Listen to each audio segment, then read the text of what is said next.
indicando que ambas tengan relación. Por ejemplo,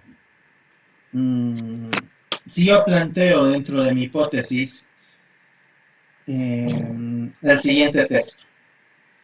La morfología estructural en el distrito 5 de la ciudad de Cochabamba permite tener una vulnerabilidad sísmica alta en las edificaciones. Estoy describiendo cuál es la morfología y qué relación tiene con la vulnerabilidad sísmica, pero interactuando ambas. Tengo una variable independiente y una variable dependiente. ¿Cuál va a ser la variable independiente? La morfología de las edificaciones. ¿Cuál va a ser la variable dependiente? La variable independiente va a ser la vulnerabilidad sísmica. ¿Cuál va a ser la variable dependiente? La morfología en las edificaciones. ¿Por qué? ¿Por qué independiente? Porque la vulnerabilidad sísmica va a actuar en función del espectro de diseño, el espectro de solicitaciones sísmicas como del tipo de suelo y de las aceleraciones. Y la dependiente para mí va a ser, en primera instancia, en relación a las configuraciones de morfología y topología estructural que yo voy a encontrar. ¿Ya? Entonces, la correlacional para nosotros dentro de lo que son los tipos de investigación me va a indicar la funcionalización en relación a la siguiente pregunta y cuestión. ¿Qué relación existe entre las variables? En la descriptiva puede tener una sola variable, que es una variable independiente a la cual se está analizando. En la correlacional yo necesito tener al menos dos variables. Dichas dos variables para mí van a ser variable independiente, variable dependiente. ¿Ya? Ahora, puede haber un tipo de investigación explicativa que nos indica que en este caso nosotros encontramos las causas del fenómeno, que responde a la pregunta ¿por qué ocurre? Convencionalmente, una investigación explicativa a mí me indica que voy a trabajar ya con la variable. Entonces, y vamos a ver cómo esa variable va a describir los componentes del entorno. Referente a esto, puede ser en el ámbito de la geotecnia. ¿Por qué existe delaminación en la carpeta asfáltica en el tramo kilómetro 5, kilómetro 6 de la avenida Víctor Ustares? ¿Por qué ocurre? Tendrá que tomar en cuenta una variable independiente, una variable dependiente, como también una variable interviniente, que en este caso va a ser las distintas capas del suelo. ¿Ya? Explicativa. Va a describir un fenómeno y cuáles son las causas que generan que esto ocurra. Por último, la última tipo de investigación, que para mí va a ser investigación aplicada. Y esta investigación aplicada a mí me genera soluciones concretas a problemas técnicos reales. Esto es cuando nosotros realizamos una investigación que da respuesta al problema identificado. Y es investigación aplicada cuando nosotros realizamos un enfoque metodológico en función de dar soluciones a problemas. Convencionalmente es investigación aplicada cuando realizamos proyectos de grado, cuando realizamos resolución a las investigaciones sintetizadas, a la identificación del problema planteado. ¿Ya? En tesis, convencionalmente va descriptiva, correlacional o explicativa.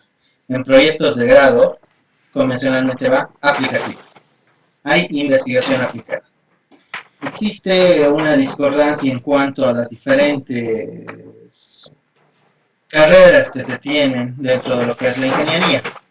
Convencionalmente existe un error de concepto al decir que si yo determino, por ejemplo,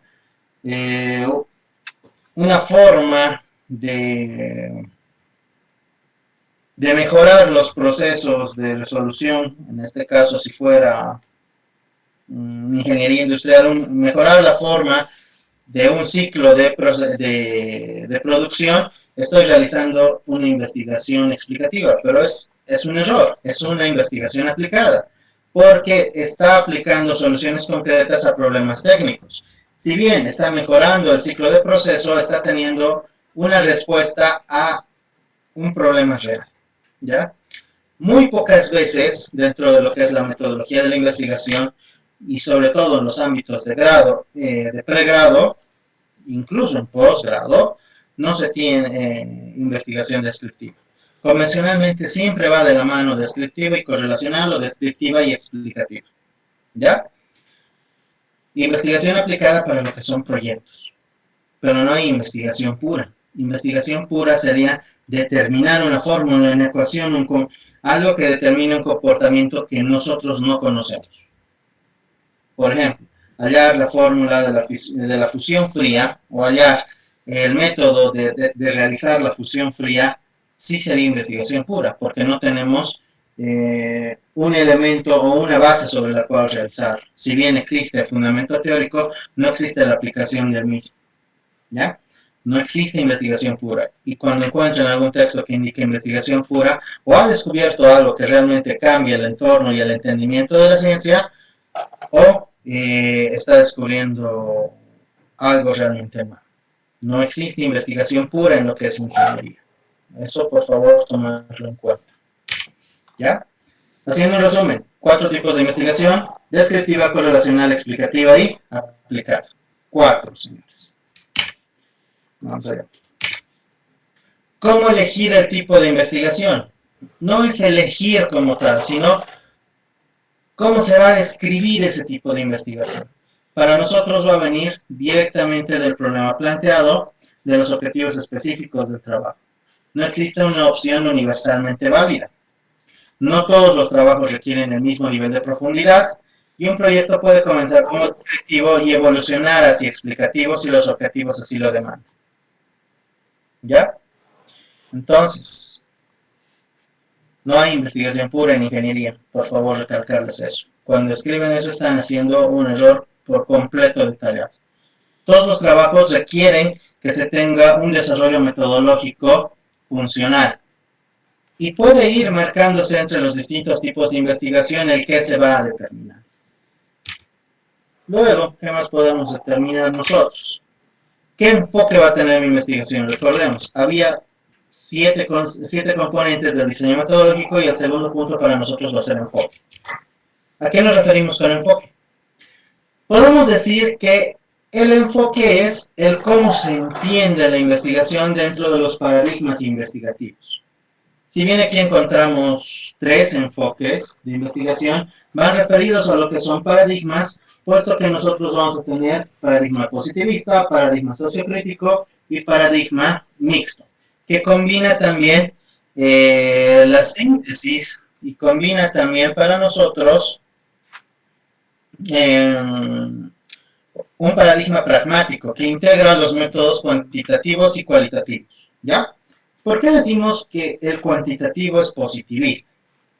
1, porque no va a ir sobre todo enmarcado dentro del tipo de investigación, midiendo variables, aplicando estadística, generalizando resultados, y va a predominar sobre todo en casos en los cuales nosotros no cambiamos las variables. Si recordamos, habíamos aplicado nosotros que la descripción me indica el cómo es, y va a ser una investigación descriptiva y explicativa porque va a tomar en cuenta el cómo es y por qué ocurre. Entonces, mi enfoque, sobre todo en lo que es ingeniería civil, va a ser cuantitativo o positivista, si se lo quieren ver. Porque va a tomar en cuenta las variables, pero no va a interactuar con ellas, no las va a cambiar. No va a hacer que el resultado cambie en relación a las solicitaciones existentes. Me dan un minuto que vamos a colocar. Cuantitativo y positivista.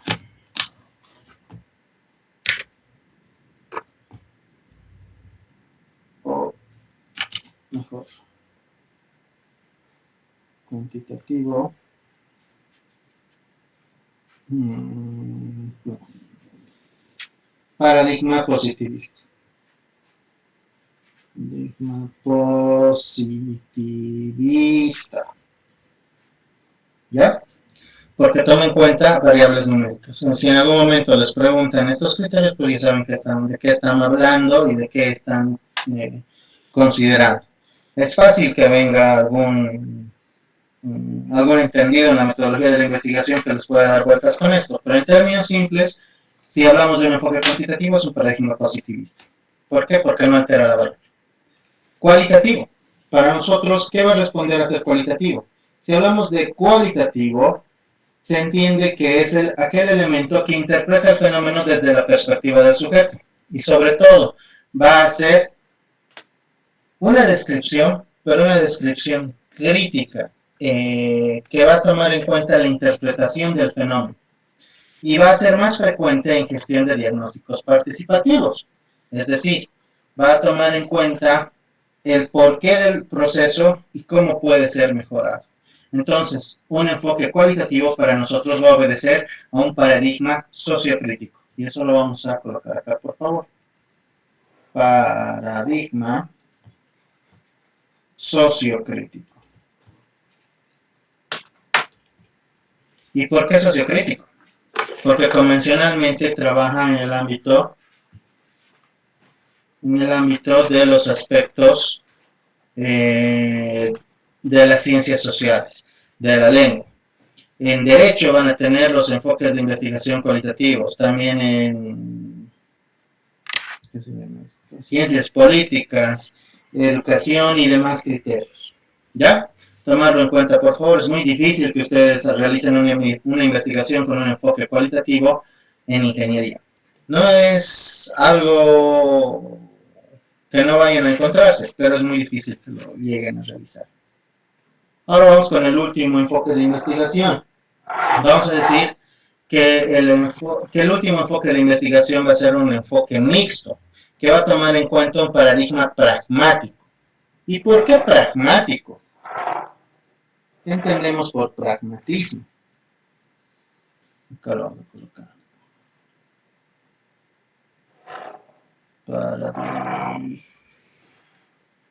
Paradigma pragmático.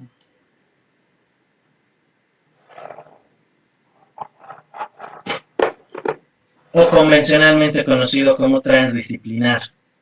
Va a combinar los enfoques cuantitativo y cualitativo, es decir, va a medir variables, va a hacer estadística, va a dar resultados y a la vez va a buscar el uso de esos resultados para el cambio del pensamiento en la sociedad. Va a obtener una comprensión más completa de lo que es el proceso.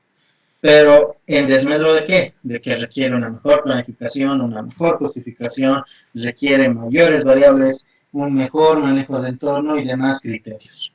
¿Esto a mí qué me sirve? Me sirve sobre todo ya en posgrado, cuando ustedes ya deben realizar pues los diferentes procesos de resolución de la investigación.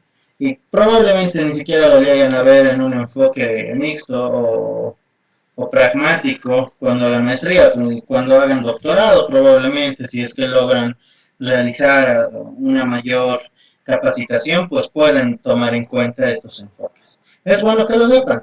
Realmente para nosotros como ingenieros civiles nos interesa saber esto muy poco, pero es necesario que lo sepan desde el ámbito de la idea de la metodología de la investigación.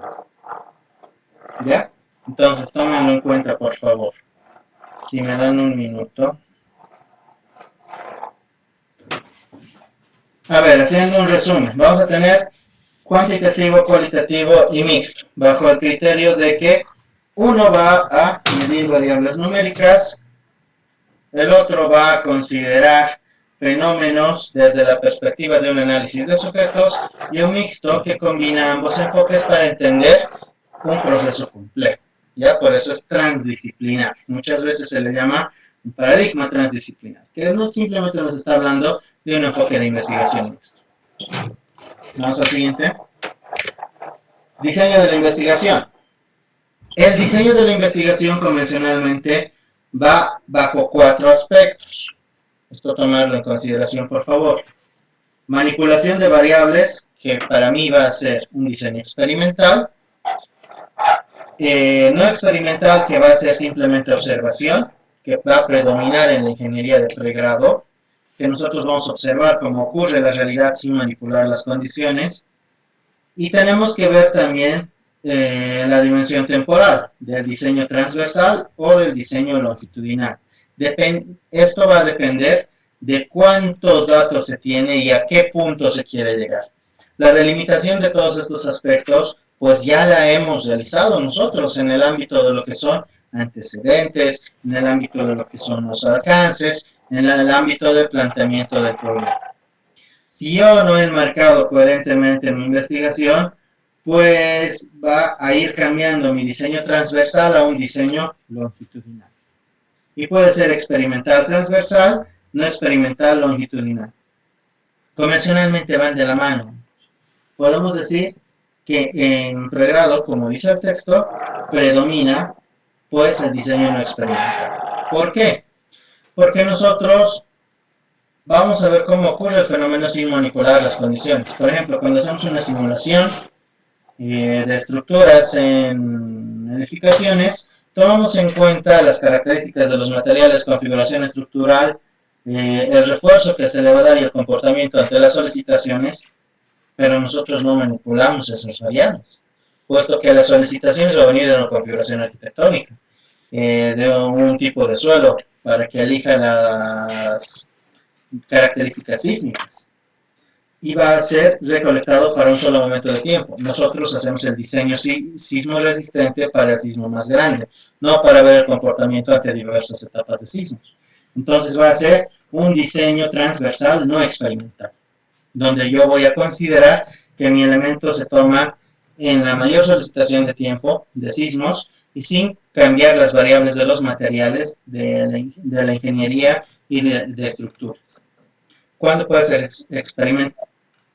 Si yo tomo en cuenta el cambio de modelo constitutivo de lo que van a ser los materiales, como por ejemplo el hormigón armado, cuál va a ser el modelo constitutivo que va a considerarse, si será un madre confinado o no confinado, si voy a considerar también la variable del tiempo, el comportamiento termodinámico y el análisis dinámico de solicitaciones. Esto va a hacer que cambien mis criterios de manipulación de las variables.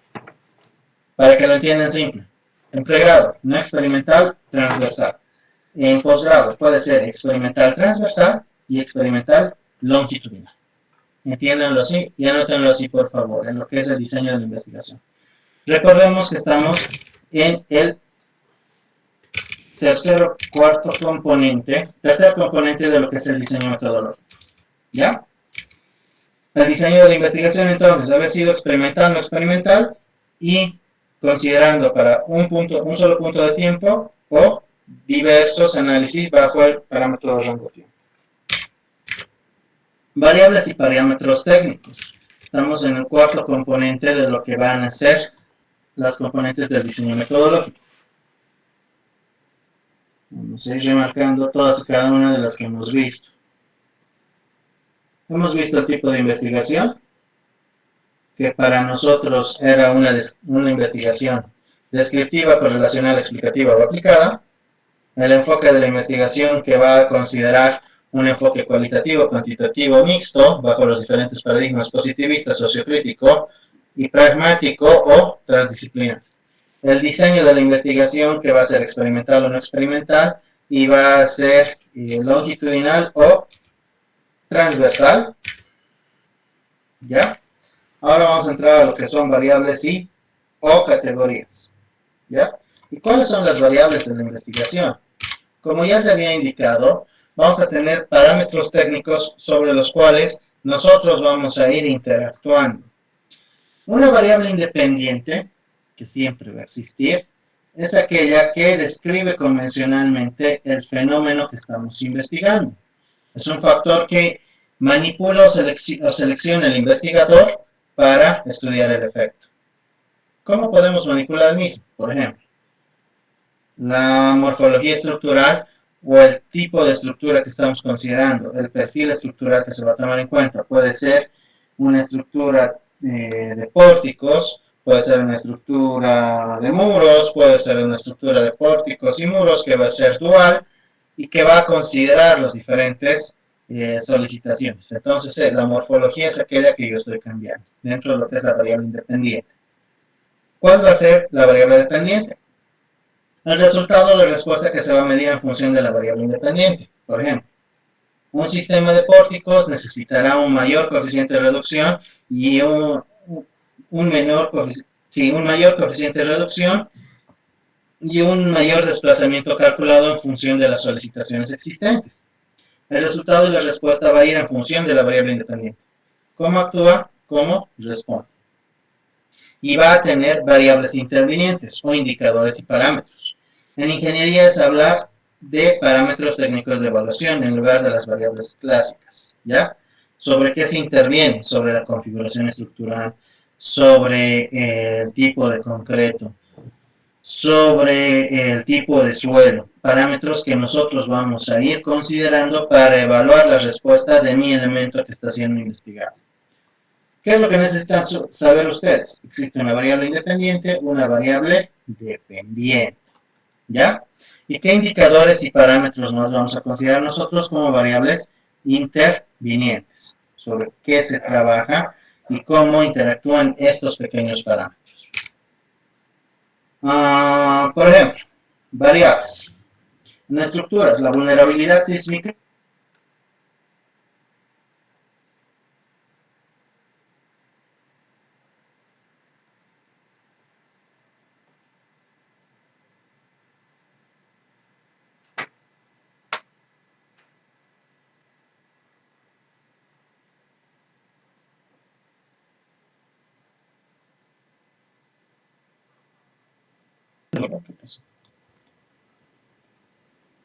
Muchachos, me gustaría saber si tenemos todavía conexión.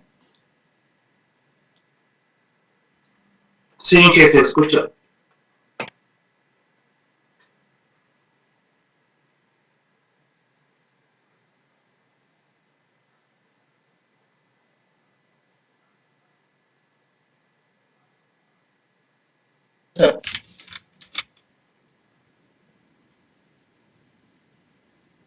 Hola. ¿Se escucha, Inge? Un poco entrecortado. Según mi pantalla se ha cortado. A ver, vamos a repetir esta parte, por favor. Si están grabando, por favor, no se salgan de la grabación. Creo que ya vamos a tener un poco más de estabilidad de cambio de red. A ver, en estructuras, nosotros tenemos la variable independiente, la vulnerabilidad sísmica. ¿Ya? Vamos a colocar acá. Vulnerabilidad sísmica va a ser mi variable independiente. Mi deriva va a ser en función de la vulnerabilidad sísmica. ¿Ya? Esta va a ser mi variable dependiente. Y mi regularidad estructural va a ser los parámetros o variables intervinientes. Vamos a colocarlo acá como parámetros. Lo mismo sucede en geotecnia. ¿Cuál va a ser mi variable independiente? Aquella que solamente yo puedo observar y que no puedo cambiar. En este caso, la plasticidad. Porque yo voy a caracterizar el suelo, pero no puedo cambiar esa característica plástica a no ser que haga un proceso experimental de mejoramiento de suelos, pero que no va al caso. En este caso, la plasticidad del suelo para mí va a ser la variable independiente. ¿Cuánto se expande? Dependiendo de la plasticidad. Del índice de plasticidad va a ser mi variable dependiente. Y mi capacidad portante va a ser como resultado de medición de la plasticidad del suelo. Es un parámetro. Y pueden existir 1, 5, 10, 20 parámetros, pero van a ir siempre relacionados a estas dos variables, van a intervenir sobre las mismas. En hidráulica, ¿cuál va a ser mi variable independiente? De acuerdo a la configuración de cuenca que yo vaya a realizar, me va a determinar el caudal de diseño de una modelación hidráulica. Variable independiente. Variable dependiente, la presión de servicio existente en el elemento. El caudal de diseño va a generar qué presión se genera sobre mi desarenador, disipador de energía, mis espigones y demás que yo esté tratando de diseñar. Y las pérdidas de carga en la presa del elemento y demás va a ser un parámetro de medición. De control, en primera instancia, de la variable independiente. ¿Ya? En vialidad, nosotros podemos tener deflexión del pavimento como variable independiente. El número estructural, el número de Freud, no, número estructural, el SALS o el W18 que nosotros encontramos va a ser mi variable dependiente y la vida útil del espesor de la carpeta estructural para mí va a ser mi parámetro. ¿Ya? Considerar esto, por favor, como ejemplos. Todavía vamos a tener clases y vamos a ir detallando esto. Esta última semana que va a venir, la semana del 20 de abril, vamos a revisar todos los aspectos de desarrollo en clases presenciales, por favor. Población y muestra. ¿De qué trata la población y la muestra? Para nosotros nos indica los conceptos en base a los cuales vamos a desarrollar cualquier investigación de la ingeniería. El universo de estudio que vamos a considerar. Población. Todos los elementos que comparten características relevantes para el estudio. Por ejemplo, población. Si hablamos, no se refiere específicamente a un lugar geométrico o un lugar geoespacial, sino se refiere a todo elemento que tenga características similares. Si hablamos de población y estoy analizando, no sé, ya, estoy analizando, digamos, una modelación hidráulica para la cuenca existente sobre el río Chocaya, ¿ya? Tengo que ver qué tamaño será la cuenca existente del río Chocaya. Si es más de 60 kilómetros, ¿cuál va a ser mi población? Todas aquellas cuencas que tengan ríos y afluentes principales con un área mayor a 60 kilómetros cuadrados. Esa es mi población. ¿Cuál va a ser una muestra? Un subconjunto representativo de la población. Es decir, si la población era todas aquellas cuencas con área superior a 60 kilómetros del país, ¿cuál va a ser la muestra? Todas aquellas cuencas que tengan un área mayor a 60 kilómetros del departamento de Cochabamba. ¿Se entiende? Población como el universo existente. Muestra. Estas tres cuencas que me van a servir para realizar, en las cuales probablemente se han investigado. ¿Se van dando cuenta? Que tengan una relación similar y que sea algo coherente con la relación del alcance real del trabajo. Esto en base hidráulica. Por ejemplo, otro ejemplo que podemos encontrar nosotros puede ser población. Todas aquellas vías determinadas para trabajar según la categorización de camino local, según la ABC. Muestra aquellos caminos locales existentes a la provincia de Quillacoy, si es que yo estoy determinando sobre la Víctor Ustares. ¿Ya? ¿Se van dando cuenta? Población. En este caso eran todas aquellas que trabajan como un camino de desarrollo o un camino local. Y muestra todas aquellas que funcionan en una determinada provincia, que serán 3, 4, 5 caminos locales. ¿Ya? A eso nos referimos con población y muestra. Son ámbitos que delimitan, que hacen que perfilan el alcance de lo que va a ser la investigación. ¿Ya?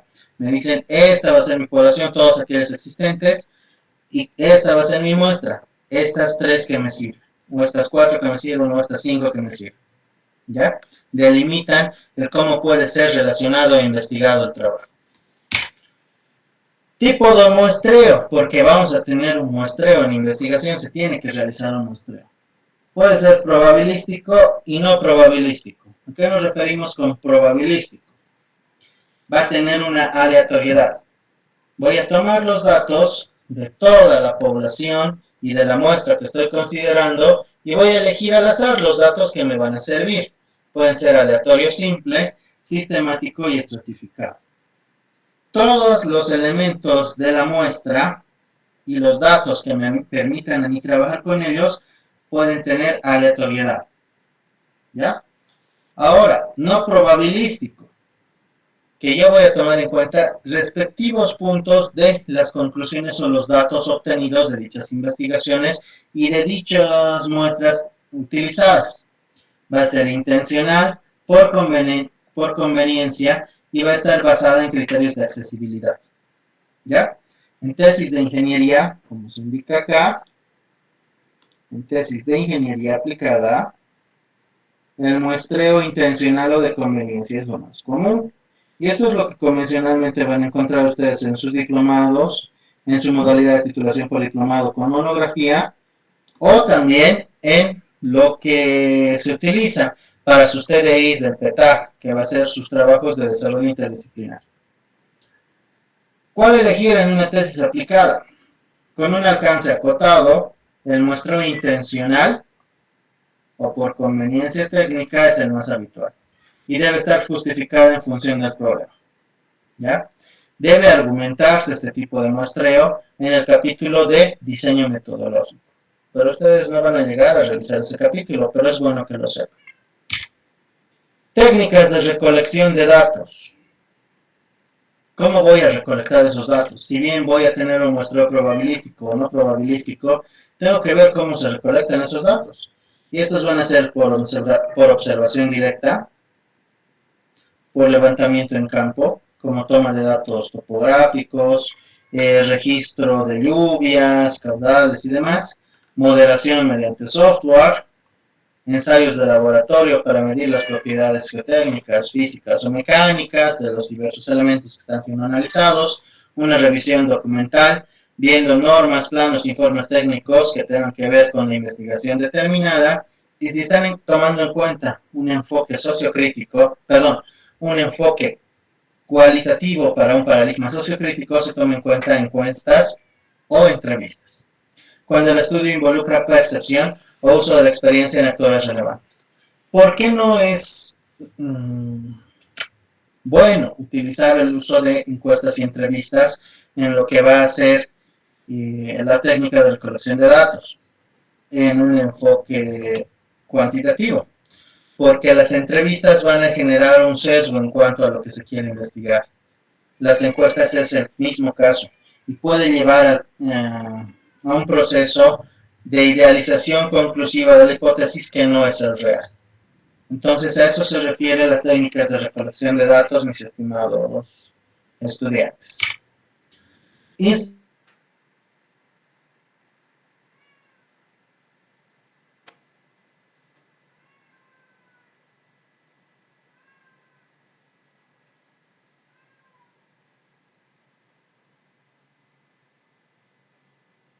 En la siguiente clase.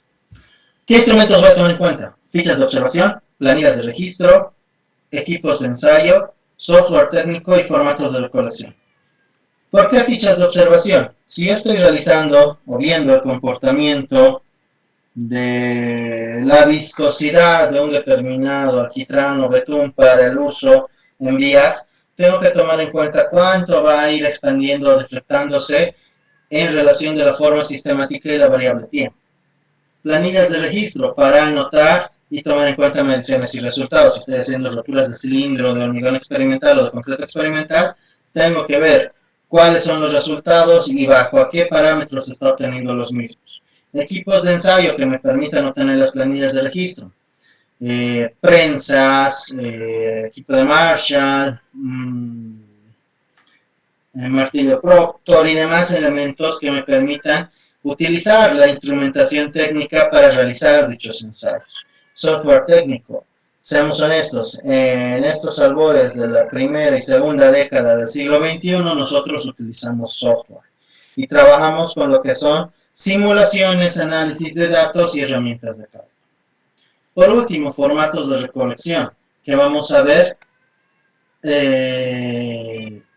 una replicidad, que vamos a poder reproducir el proceso que nosotros estamos realizando, para que nuestra investigación pueda ser evaluada por pares y que podamos trazar una vía por la cual se puede llegar al resultado que nosotros queremos obtener y que pueda ser verificada y posteriormente, pues, para nosotros indexada, explicada en lo que van a ser los diversos entornos científicos. Muy bien. Hasta acá lo vamos a dejar por hoy. Nos falta poquito para concluir y pues vamos a quedar acá, mis estimados estudiantes. Vamos a continuar el día lunes ya en clase presencial con ejemplos más simples y en estos días se va a liberar el formulario respectivo para diseño metodológico. Todavía no lo vayan realizando, pero se va a liberar para que vayan viendo. A la vez, como ya se había indicado al inicio y al arranque de la clase de hoy, recién vamos a trabajar con lo que son sus perfiles concluidos y sus presentaciones a partir del 27 de abril. Entonces, en esta semana del 20, ¿qué es lo que vamos a hacer? Vamos a ir puliéndolos los formularios para que puedan ya ir redactando su perfil. De eso va a tratar las clases del 20, 21 y 22 en el aula magna de nuestra carrera de ingeniería civil. Por hoy lo dejamos acá. Muchas gracias por su presencia y pues tengan un buen resto de jornada, mis estimados estudiantes. Muchas gracias y muy buenas noches.